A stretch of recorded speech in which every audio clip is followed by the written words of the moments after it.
اعوذ بالله من الشیطان الرجیم. بسم الله الرحمن الرحیم. الحمد لله و الصلاة و السلام علی رسول الله و علی آله و اصحابه و من والاه. اما بعد، السلام علیکم و رحمت الله و برکاته.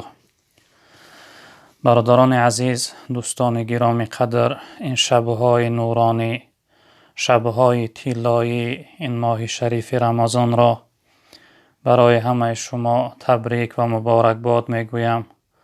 از خداوند مسئلت دارم که پروردگارا بار الها برای ما توفیق عبادت کردن در این شبها را نصیب بفرما و پروردگارا بار الها تمام برادرهای مؤمن و مسلمان ما را در روی دنیا در حفظ و امان خودت نگه بدار و برادران مسافر و مهاجر ما را از همه بلاها و آفتها، مصیبتها و مشقتها در حفظ امانت نگه بدار.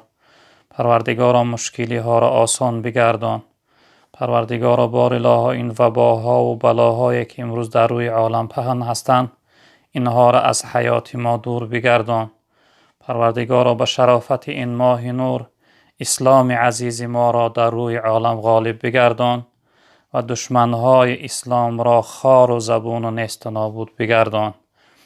پروردگارا بار الها شخصیت هایی که از این وبا، از این بیماری بیماری مبتلا و گرفتار هستند، برای اونها شفای عاجل کامل نصیب بفرما.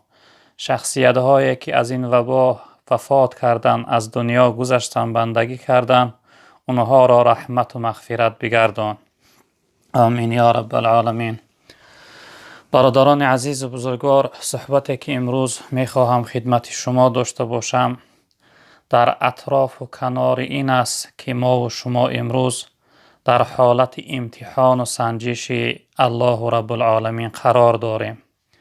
در اصل الله بزرگوار چی به این غریبی ها باشد، چی به این وباها باشد، چی به این دشواری ها و مشقت ها و مشکلی هایی که در حیات ما مسلمان ها آمده است، الله بزرگوار به اینها ما و شما را امتحان میگیره، سنجش میگیره. یعنی که من و شما باید حرکت کننده باشیم، صبر کننده باشیم تا اینکه از این امتحان و سنجش پروردگار رو سفید بیرون برایم. انشاءالله امروز میخواهم که چند حدیثی که درباره وبا هست اونها را برای شما بخوانم و بعد از آن در کنار و اطراف این که من و شما در حالت امتحان و سنجش خدا قرار داریم و خداوند حتی انبیای اولوالعزم، انبیای پیغمبرهای بزرگوارش به سختترین بلاها، به سختترین مشقتها و مشکلیها آزمایش کرد، امتحان و سنجش کرد. به همین خاطر انشاءالله که امروز کنار این کمی صحبت دارم. از حضرت عایشه مادرمون رضی الله تعالی عنها روایت است در صحیح بخاری. حضرت می فرمایند که از پیغمبر بزرگوار صلی الله علیه و سلم از طاعون، طاعون وبا می شود، از وبا پرسیدم، گفتم یا رسول الله این طاعون چی هست؟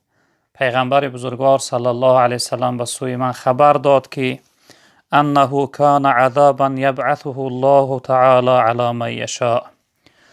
جناب پیغمبر صلی الله علیه و سلم گفتند که این طاعون این وبا یک عذابی هست که الله حق سبحانه و تعالی به سوی شخصی بخواهد او را میفرستد. در اصل این طاعون برای شخصیت‌های بدین، برای شخصیت‌های متکبر و ظالم، برای شخصیت‌های فرعون و فرعون گونه و نمرود گونه و ابو جهلی ها در اصل این عذاب پروردگار است. اونها را به سبب این عذاب الله رب العالمین نشانه قدرت و توانایی خود را برای اونها نشان می‌دهد و به سبب این وبا اونها را الله رب العالمین عذاب میکنه و همچون فرعون و نمرود و ابو جهل هلاک کرده نیست و نابود میگردانه. و در دوام حدیث پیغمبر بزرگوار صلی الله علیه وسلم فرمودند که فجعله الله تعالی رحمتا للمؤمنین. الله بزرگوار باز این طاعون را، این وبا را سبب رحمت برای مؤمن ها میگرداند.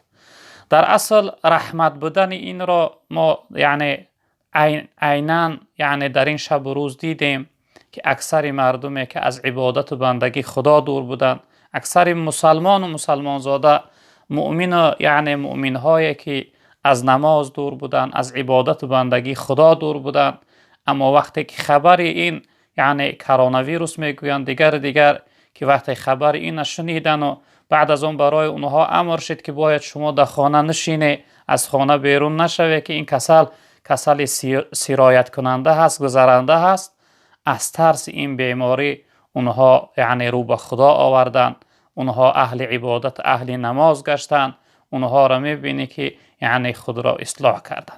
به همین خاطر پیغمبر بزرگوار صلی الله علیه وسلم گفتن که یعنی این وبا برای مؤمن ها رحمت است. رحمت که البته را شخصیتی که از این بیماری وفات کنند روایت های دیگر هست ان شاء الله آینده میخونیم. پیغمبر بزرگوار گفتن اونها حکم و درجه شهیدی را از خود میکنند، یعنی اونها شهید میشوند. از همه مقام و درجه بالا برای انسان ها، برای شخصیت هایی که وفات میکنند، یعنی این بهترین مرگ شهادت است.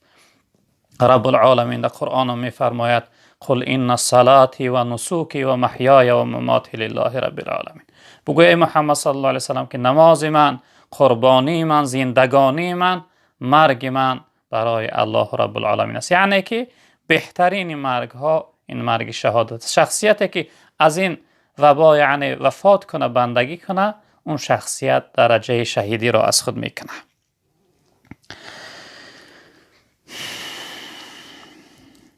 در دوام حدیث پیغمبر بزرگوار صلی الله علیه وسلم فرمودند که فلیس من عبد یقع فی الطاعون فیمکث فی بلده صابرا محتسبا یعلم انه لا یصیبه الا ما کتب الله له الا کان له مثل اجر شهیدین.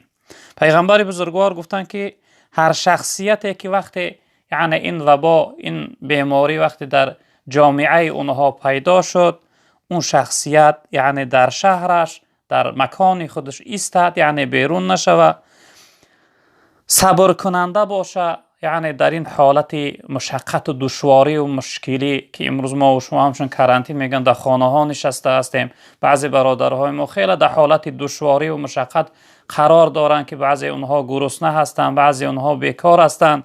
در این حالت صبر کننده باشند و از خداوند امید ثواب کنند و بدانند اینکه برای اونها نمیرسد مگر آن مقداری که پروردگار برای اونها نوشته کرده است. یعنی هر شخصیتی را که در مقدراتش، در تقدیراتش، در نصیبش این وبا، این بلا یعنی مبتلا شدن باشه، البته او را تأثیر میکنه. و هر شخصیتی در تقدیرش، در نصیبش یعنی از این وبا مردن باشه، البته او از این وبا بندگی میکنه. یه انسان باید بدانه هر انسانی که صبر کرد در این حالت، پیغمبر بزرگوار صلی الله علیه وسلم گفتند که در نامه اعمال او ثواب شهید نوشته می شود. یعنی امروز که ما و شما در حالت یعنی کرانتین هستیم، در خانه ها هستیم، از خانه بیرون نمی شویم، از جمعیت و جماعت، از مسجد دور هستیم، دیگر یعنی یار و دوستا را دیده نمی توانیم. در این حالت دشواری، در این حالت مشقت و مشکلی اگر من و شما صبر کننده باشیم و در برابر این یعنی خانه نشستن، این عصب ها را یعنی خراب کردن، از خداوند امید ثواب داشته باشیم، پیغمبر بزرگوار صلی الله علیه وسلم گفتند در برابر یعنی این صبر کردن تو خداوند در نامه اعمال شما یعنی ثواب شهید می نویسه. که شهید پیغمبر بزرگوار گفتند خداوند تمام گناه شهید پروردگار می بخشه مگر قرض او بخشیده نمیشه. قرضی که از انسان گرفته است تا ادای قرضش نکنن، غیر از قرض دیگر گناهایی که خود شخصیت بین خودش و پروردگار از هر نافرمانبرداری و معصیتی که نزد خداوند کرده است، این گناهاش خداوند میبخشه. در روایت دیگر که این حدیث هم بخاری هم مسلم روایت کردن که حضرت انس رضی الله تعالی عنه میفرمایند که پیغمبر بزرگوار صلی الله علیه وسلم گفتند که الطاعون شهادة لكل مسلمین. گفتند طاعون یعنی این وبا برای تمام مسلمان ها این چی هست؟ این حکم و درجه شهادت داره، شهید می شود. یعنی هر انسانی که از این وباها یعنی بندگی کنه. در روایت دیگر پیغمبر بزرگوار صلی الله علیه وسلم فرمودند که این حدیث هم حدیث متفق علیه هست، هم بخاری هم مسلم روایت کردند. از حضرت اسامه ابن زید رضی الله تعالی عنه روایت است که رسول اکرم صلی الله علیه و سلم گفتند که اذا سمعتم الطاعون بارض فلا تدخلوها و اذا وقع بارض و انتم فيها فلا تخرجوا منها. البته این کرانتینه که امروز یعنی عالم اختیار کردن و همه یعنی این رعایه میکنن، این ببینید که پیغمبر بزرگوار ما 1400 سال زیادتر پیش برای ما این بیان کرده است که هر وقت شما شنیده که در کدام شهر در کدام ارض یعنی کسل وبا هست، بس شما در اون شهر داخل نشوید. یعنی شما در شهر امنی، در مکانی یعنی آرامی، در جای باشه که اوجا وبا نیست و شنیده که در فلان شهر وبا هست، پیغمبر بزرگوار صلی الله علیه و سلم گفتند که در اون شهر شما داخل نشوید. و هر وقت شما اگر در شهر باشه که در اون شهر یعنی وبا آمده است، در اون شهر وبا هست، پیغمبر بزرگوار صلی الله علیه و سلم گفتند که شما از اون شهر بیرون نشوید. ببینید برادران بزرگوار من که اگر این شهرهای یعنی ابرقدرت چی خیتای بود، امریکا، اسپانیا، دیگر اگر اینها اگر از ابتدای این بیماری یعنی این کرانتین رعایه میکردن، ابتدا در خیتای پیدا شد، اگر گردی شهرش محکم میکرد، نمیگذاشت که مردمی درون از او بیرون شوند، انشاءالله از خداوند امید بود که این کسل در روی عالم پهن نمیشد. اما وقتی که یعنی این رعایه نکرد، ببینید که امروز تمام دنیا، تمام عالم یعنی که رنج و ناراحتی این عذاب میکشه. اکنون برادران بزرگوار من، ما و شما که امروز یعنی در خانه ها هستیم، بعضی ها بیکار مانده اند، بعضی ها البته حتی خوراکه ندارن که تا جای به ما را خبر است که دیگر برادرهای جوان مردی هستند که اونها را دستگیری و یاردم دارن. خداوند صف چنین جوان مردا را زیاد بگردانه و دنیا و آخرت اونها را آباد بگردانه. البته این رنج و مشقتی که در حیات ما خصوصا مردم مسافر و مهاجر آمده است، اینها امتحان و سنجش الله هستند. ما باید اینا یقین بدانیم الله رب العالمین بنده ها را حق داره که چنین مشقت ها، چنین دشواری ها، چنین مشکلی ها قطعی امتحان و سنجش کنه. حتی پیغمبر بزرگوار صلی الله علیه وسلم در روایتی که این حدیثی صحیح است فرمودند که ان اشد الناس بلاء الانبیاء ثم الامثل فالامثل.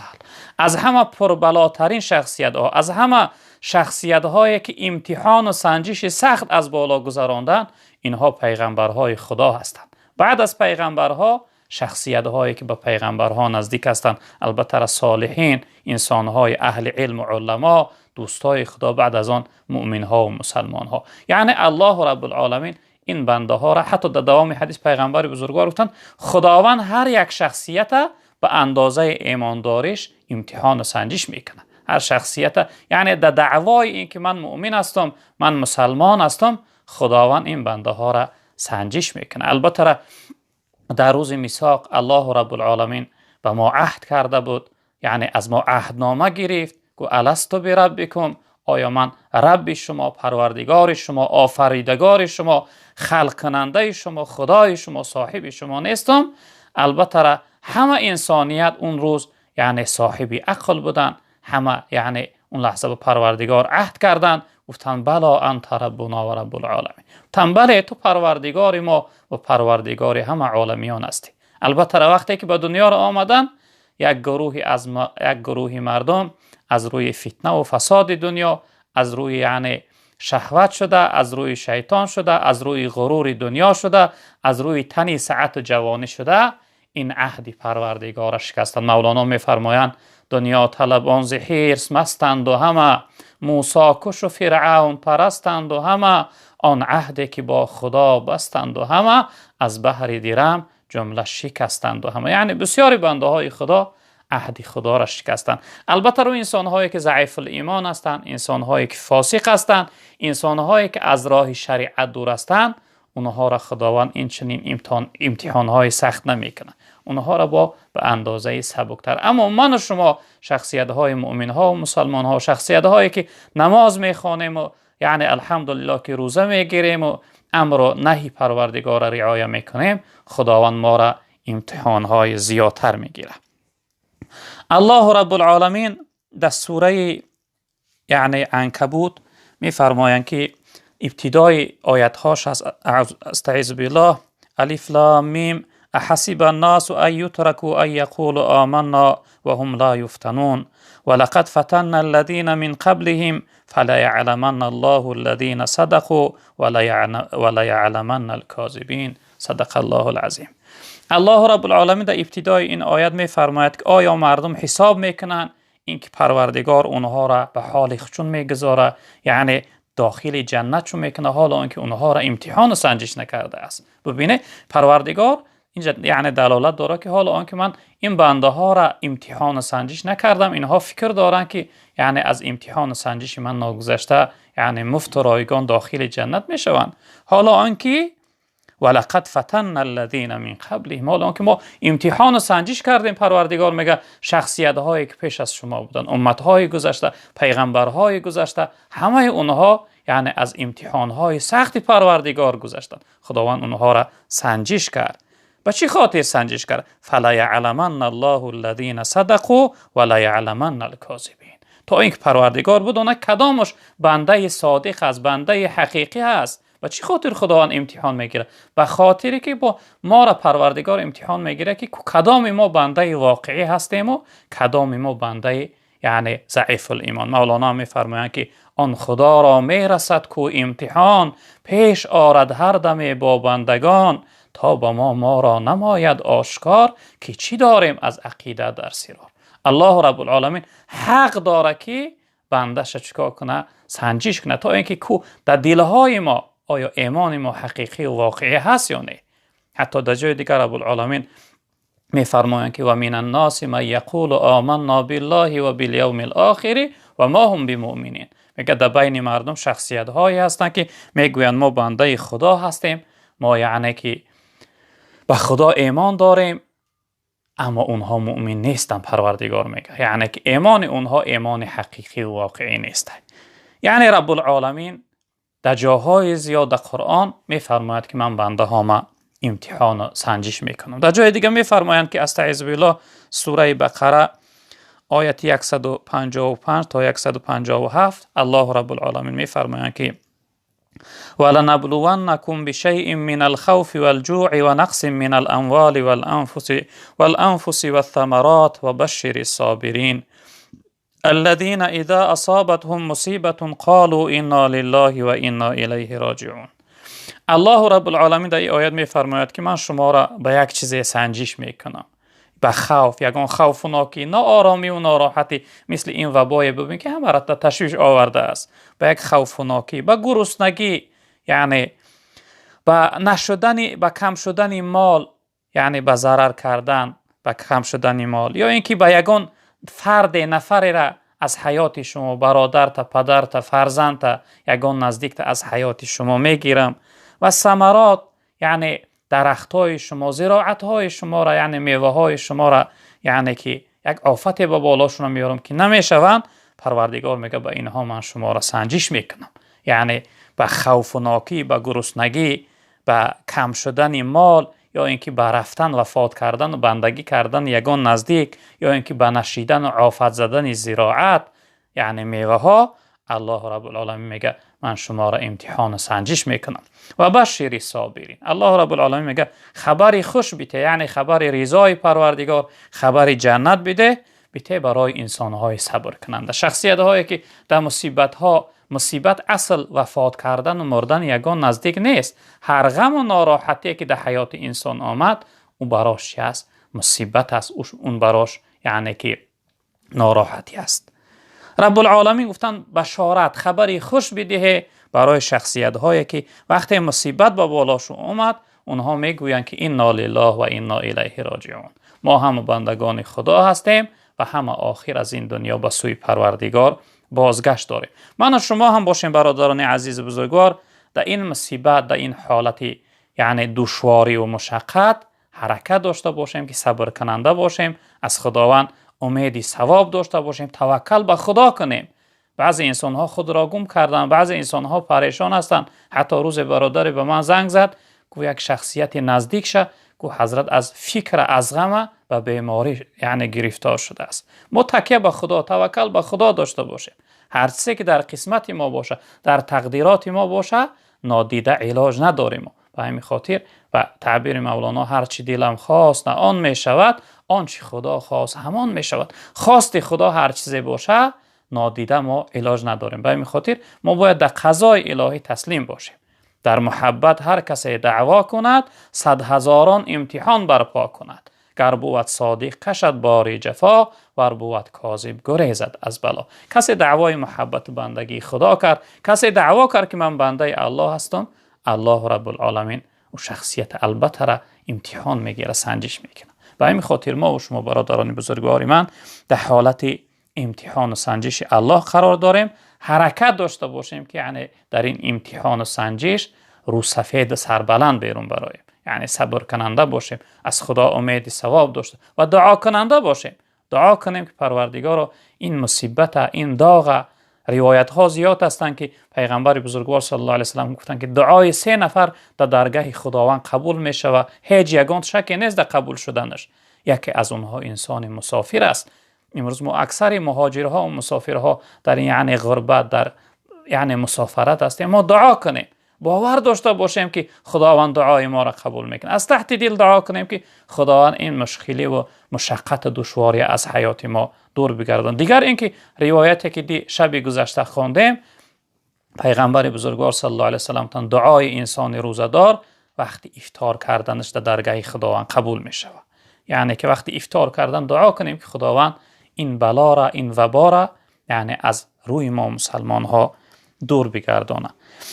اکنون چند یعنی رنج و مشقتی که پیغمبرهای خدا در حیات دیده بودن، اونها را حضرت مولوی جنونی در نظم آورده است. همینها را انشاءالله برای شما کوتاه میخونیم، بعد از اون انشاءالله رب العالمین که دعا میکنیم. حضرت میفرمایند که جهان جای گداز دوستان است، زی دونی ها به دشمن بوستان است. این دنیا جای رنج و مشقت و آزار دیدن دوستای خدا است. و چی خاطر؟ چون که اونها در همین دنیا رنج و مشقت میبینن. آخرت اونها رنج و مشقت نیست. آخرت اونها چیه؟ عیش و عشرت و راحت است. ندید فرعون کافر درد سر را، ندید شدادیانش چشم تر را. ببین حضرت میگه فرعون 400 سال یعنی به روایت 400 سال پادشاهی کرد، حتی یک بار هم یعنی سری وی در نکرد. در جای مولانا میگه داد مر فرعون را 100 ملک و مال، تا بکرد او دعوی عز و جلال. در همه عمرش ندید او درد سر، تا ننالد سوی حق آن بدگهر. در دوام حیاتش فرعون لعین میگه حتی یک بارم سردرد نشد، یگان اعضای بدنش درد نکرد. یا به چی خاطر؟ به خاطر که وقتی انسان در وجودش درد پیدا کنه، خدا میگه به اختیار دیگه به سوی خدا رو میاره. وقتی انسان بیمار شوه یعنی جانش درد کنه، خوابش نبره، چقدر خدا را زاره میکنه و این زاره را الله رب العالمین بسیار از بندش دور میداره، دوست میداره. و همین خاطر خداوند دشمنهاش در این دنیا رنج نمیتیه، درد نمیتیه، عذاب نمیتیه، فقط که میتیه بنده هاش میتیه. به چه خاطر؟ اونها را امتحان مینه، سنجش میکنه. به سبب این رنج مشقت و ناراحتی گناهاشون پاکیزه میکنه، درجهشون در جنت بلند میگردونه. رنج مشقت و حساب آخرتشون خداوند سبک میکنه. مولانا هم حضرت مولوی میگفته که ندید فرعون کافر درد سر را، ندید شدادیانش چشم تر را. یعنی این شداد و نمرود و ابوجهل در دنیا رنج مشقت ندید، فقط راحت کردن، فقط دنیا یعنی که راحت کردن، چون که آخرت اونها راحت ندارن.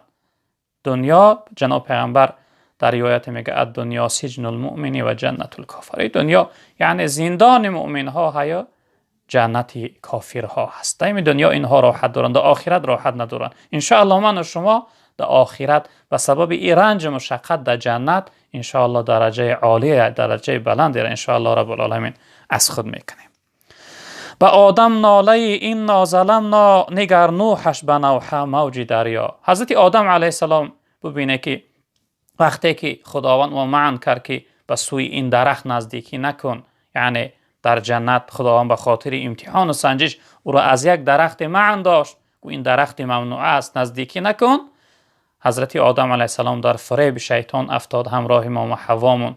وقتی خداوند اونها را از جنت بیرون کرد، حضرت سالهای زیاد گریه کرد، ناله میکرد ربنا ظلمنا انفسنا و ان لم تغفر لنا و ترحمنا لنکونن من الخاسرین. پروردگارا ما به نفسمون ظلم کردیم. البته ظلم دو نوع میشه، ظلمی بر نفس میشه، ظلمی بر غیر.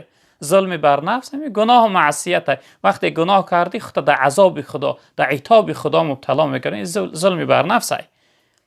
حضرت آدم علیه السلام چی گفت؟ پروردگارا ما همراهی ما و حوا همسرم به نفسمون ظلم کردیم، اگر تو ما را مغفرت نکنی و حال مرحم نکنی ما از جمله زیان دیدگان میگردیم. چقدر ناله ها و گریه ها کرد، سالهای زیاد یعنی گریه و ناله کرد. بعد از اون خداوند او را گناهش بخشید، بعد از اون او را یعنی توبهش قبول کرد. نگر نوحش به نوح موج دریا. اینا همش قصه قرآنی هستند، افسانه نیستند. ببین حضرت نوح علیه السلام وقتی که کافرها چقدر آزارش دادن، میزدن، سر و بدنش پر از خون میکردن، شخصیت موسفید بود که یعنی حضرت 950 سال پیغمبری کرد، حضرت چقدر آزار میدادن. اما وقتی که دعا کرد که ای پروردگار روی زمین از این بدبختا خالی بگردان، اینها دیگر یعنی بنده های تر گمراه میکنن، از نسل اینها، از ذریه اینها یعنی شخصیت خداپرست به دنیا نمی آید. وقتی دعا کرد، وقتی خداوند قهر غضبش به بالای یعنی قومش آورد، به بالای قوم نوح آورد، چقدر 6 ماه در درون کشتی حضرت نوح علیه السلام یعنی که در اون بالا در طوفان ماند. نگر نوحش به نوح موج دریا.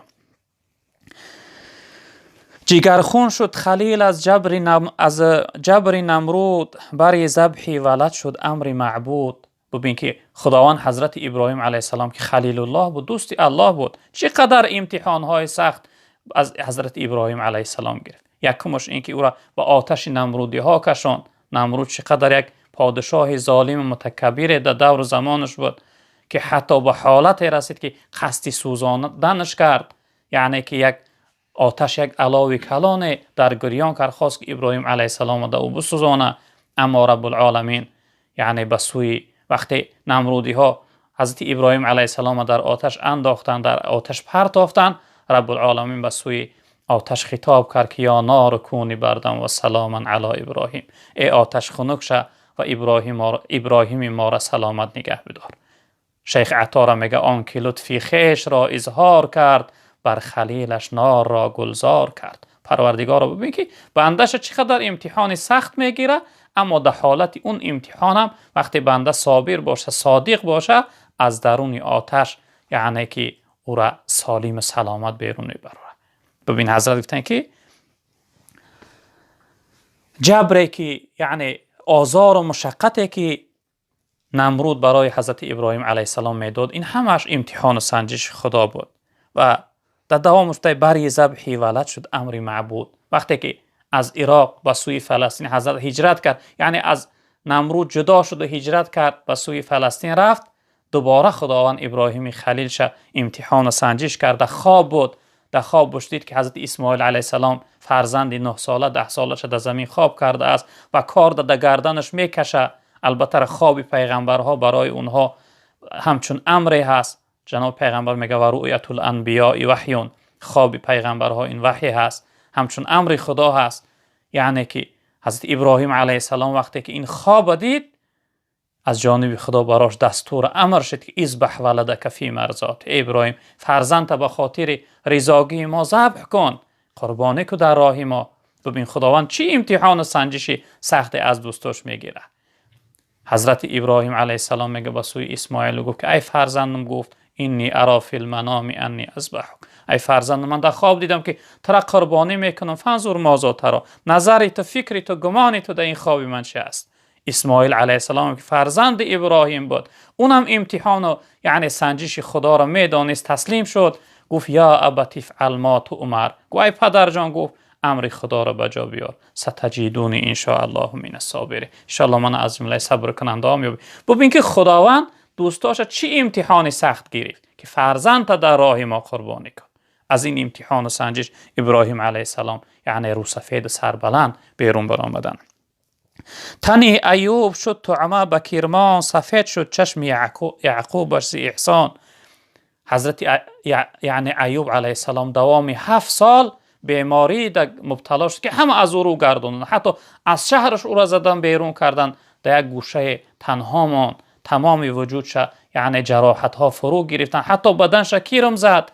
وقتی کیرم ها از بدنش در زمین می افتادن می گرفت، دوباره در بالای یعنی همون جراحت ها می گذاشت. می دانست که امتحان و سنجش خدای. ببین که خداوند از دوستاش چه امتحان های سختی می گیره. سفید شد چشم یعقوبش ز احزان. حضرت یعقوب علیه السلام از روی فراق و غم و درد یوسف علیه السلام چشمهاش کور شد، عاجز شد. اینم امتحان سنجش بود که دوام تقریبا 40 سال حضرت یوسف از یعقوب خداوند جدا کرده. یعقوب از فراق یوسف سوخت. ببین چقدر خداوند بنده‌هاش یعنی دوستاش انبیا و پیغمبرهاش امتحان‌های سخت گرفت. من و شما هم که مؤمن و مسلمان پیروای پیغمبرها هستیم، پیروی پیغمبرها هستیم، ما هم خداوند این امتحان‌ها رو میگیره.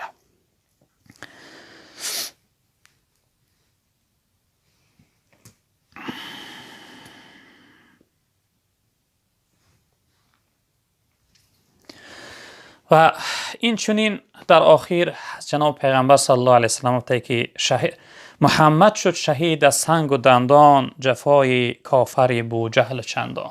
جناب پیغمبر ما صلی الله علیه وسلم یعنی که در احد زدن دندان مبارکش شهید کردند. چقدر ابو جهل لعین او را آزار داد، چقدر رنج و شکنجه داد. یعنی جناب پیغمبر صلی الله علیه وسلم هجرت کرد، حتی قصد کشتنش کردن، اصحاب بزرگوارش کشتن. وقتی به مدینه منوره رفت، یهودی های مدینه چقدر آزارش میدادن. یعنی اینها همه امتحان و سنجش خدا هستند برای انبیاش. البته هر چیزی که در بالای مؤمن و مسلمان میآید برادران بزرگوار من، این به فایده اون شخصیت است، به فایدهش. حتی در روایت صحیحی که مسلم روایت کردن، جناب پیغمبر صلی الله علیه وسلم فرمودند که عجبا لامر المؤمن ان الامر كله له خیر. پس عجب است که برای شخصیت مؤمن هر امری که به بالاش میاد به فایدهش است، برای او فایده هست. ولیس ذلک لاحد الا للمؤمن. غیر از مؤمن این چیز دیگر کس نداره، یعنی کافرها این ندارن.